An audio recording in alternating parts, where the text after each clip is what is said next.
তোমার সৃজন মাঝে খুঁজি তোমার কাননে ফুলেরা হাসি স্নিগ্ধ মায়া তোমার সৃজন মাঝে আসসালামু আলাইকুম। তাসনিয়া মা, এটা তুমি কি করছো? ওয়ালাইকুম আসসালাম। মা, আমি তো ব্রাশ করছি। আস্তাগফিরুল্লাহ, আল্লাহ রাব্বুল আলামিন আমাদের ক্ষমা করুন। তুমি তো পানির অপচয় করছো। এভাবে পানির কল চালিয়ে রেখে তুমি ব্রাশ করছো, এতে তো পানির অনেক অপচয় হচ্ছে। তুমি ব্রাশ শেষ করে তারপর পানি চালাও মা। মা, কেন অপচয় হবে? আমাদের তো পানি শেষ হয়ে গেলে আবার ওই পানি আমরা খুব সহজেই তুলতে পারবো। মা তাসনিয়া, পানি কোনো অফুরন্ত জিনিস নয়, এটা হলো আল্লাহ রাব্বুল আলামিনের নেয়ামত। আর আল্লাহ রাব্বুল আলামিনের নিয়ামতগুলোর কখনোই অপচয় করতে নেই। আচ্ছা মা, আমি পানি অপচয় করব না। ব্রাশ শেষ করে তবেই পানির কল ছাড়বো।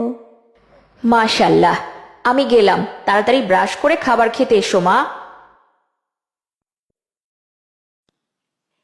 এরপর রহিমা চলে গেল।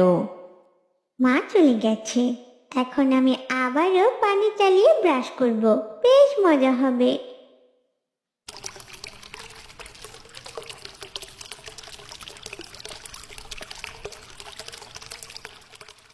তাসনিয়া, মা তাসনিয়া, খাবার খেতে এসো।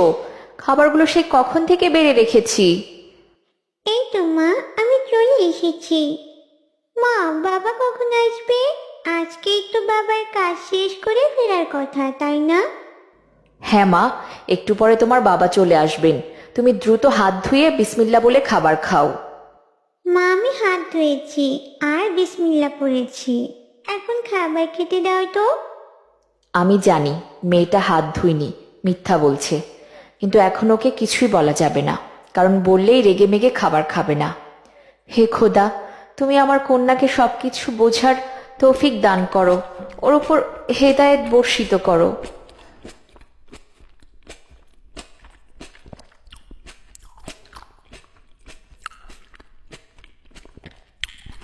কি হলো তাসনিয়া মা, খাবার কি মজা হয়নি? তুমি এভাবে খাবার না খেয়ে কেন উঠে পড়েছো?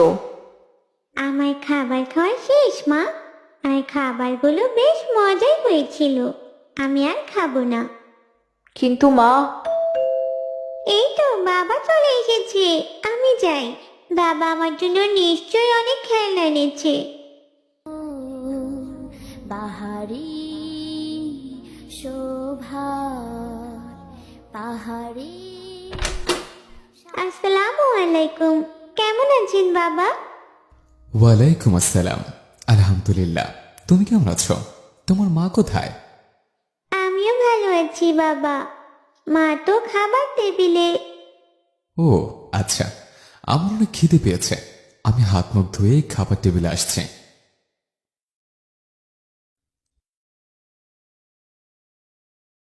আসসালামু আলাইকুম। আপনার আসতে কোনো অসুবিধা হয়নি তো? ওয়ালাইকুম আসসালাম। না, আল্লাহর রহমতে সই সালামতে কাজ শেষ করে ফিরতে পেরেছে। আলহামদুলিল্লাহ। আপনি তাহলে বসুন, আমি আপনার জন্য খাবার আনছি।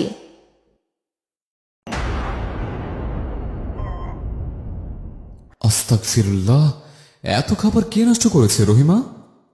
কে আবার? আমাদের মেয়েটা। সে কি এইভাবে খাবারের অপচয় করলো মেয়েটা? আর তুমিও কি কিছুই বললে না?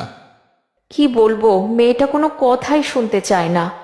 যতটুকু খেয়েছে, যদি বেশি বোঝাতে চাই তবে ওইটুকুও খাবে না। আমি কি করি? আল্লাহ রাব্বুল আলামিন কবে যে আমাদের কন্যাকে সবকিছু বোঝার তৌফিক দান করবেন, কে জানে। না না, মেয়েটাকে এইভাবে অপচয় করতে দেয়া যাবে না। ওকে আমাদের ইসলাম সম্পর্কে সবকিছু বোঝাতে হবে, তবেই তো মেয়েদের সবকিছু বুঝতে পারবে। আচ্ছা, তুমি আমাকে দ্রুত খাবার দাও। খাবার শেষ করে আমি মেয়েটার সাথে কথা বলবো।